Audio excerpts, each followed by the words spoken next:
Hi friends, అందరికీ నమస్తే. Welcome to SSB world of nature.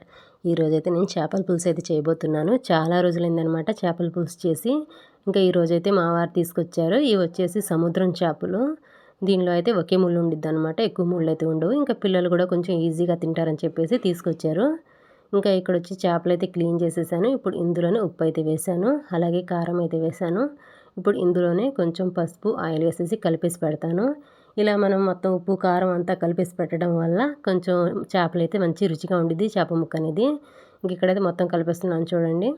నేను ఉప్పు కారం అనేది కొంచెం వేసాననమాట. తర్వాత పులుసు పెట్టుకునేటప్పుడు ఇంకా చూసి యాడ్ చేసుకుంటాను. చూడండి, ఈ విధంగా అయితే కలిపేసాను. ఇదైతే పక్కన పెట్టేస్తున్నాను. ఇప్పుడు చింతపండు కూడా నానబెట్టేస్తున్నాను. చూడండి, ఒక పెద్ద నిమ్మకాయ సైజ్ అంతా తీసుకున్నాను. ఇంకా ఇందులోనే మామిడికాయ కూడా యాడ్ చేస్తాను కాబట్టి కొంచెం పులుపు తక్కువగానే వేస్తానన్నమాట.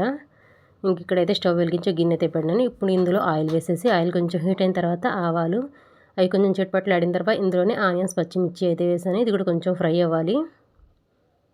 చూడండి, చక్కగా ఫ్రై అయితే అయిపోయినాయి. ఇప్పుడు ఇందులోనే కరివేపాకు అయితే వేస్తున్నాను. నేనైతే టమాటా అయితే కొంచెం మిక్సీ పట్టేసి వేస్తున్నాను అనమాట, కొంచెం గ్రేవీ ఎక్కువగా ఉండిద్ది కదా అని చెప్పేసి. చూడండి, మొత్తం అయితే కలిపేస్తున్నాను. నేనైతే చేపల పులుసు గ్రేవీ ఉంటే మేమైతే దోశలోకైనా తింటామన్నమాట, కొంచెం టేస్ట్గా ఉండిద్ది. దోశలో అయినా చపాతీలోకైనా చేపల పులుసు అనేది బాగుండిద్ది. ఇంకా ఇక్కడైతే నేను అప్పుడే ఫ్రెష్గా చేసుకున్న అల్లం వెల్లుల్లి పేస్ట్ కూడా వేసేసాను. చూడండి, పచ్చి వాసన పోయే వరకు మనమైతే ఫ్రై చేసుకోవాలి.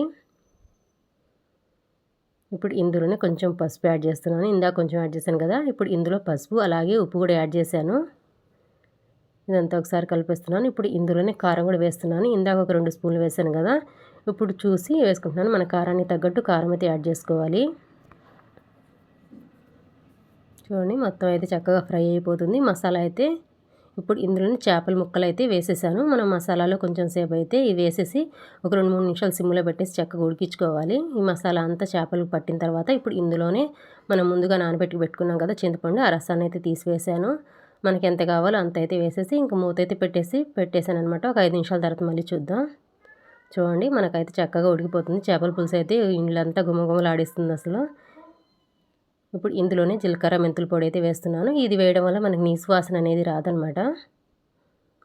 ఇప్పుడు ఇందులోనే మామిడికాయ ముక్కలు అనమాట. నేను ఏ చేపల పులుసు చేసినా కంపల్సరీగా అయితే వేస్తాను. కొంచెం చిన్నగా కట్ చేసి వేసుకున్నాను. చూడండి, చేప ముక్కలు ఉడికిపోయి మనకు చేపల పులుసు కూడా రెడీ అయిపోతుంది. ఇంతే ఫ్రెండ్స్, చాలా ఈజీ. ఫైనల్గా అయితే కొత్తిమీర అయితే యాడ్ చేస్తున్నాను. మీకు ఈ వీడియో ఎలా అనిపించిందో కామెంట్ చేయండి. అలాగే మా ఛానల్ని లైక్ చేయండి, షేర్ చేయండి, సబ్స్క్రైబ్ చేసుకోండి. Thank you for watching.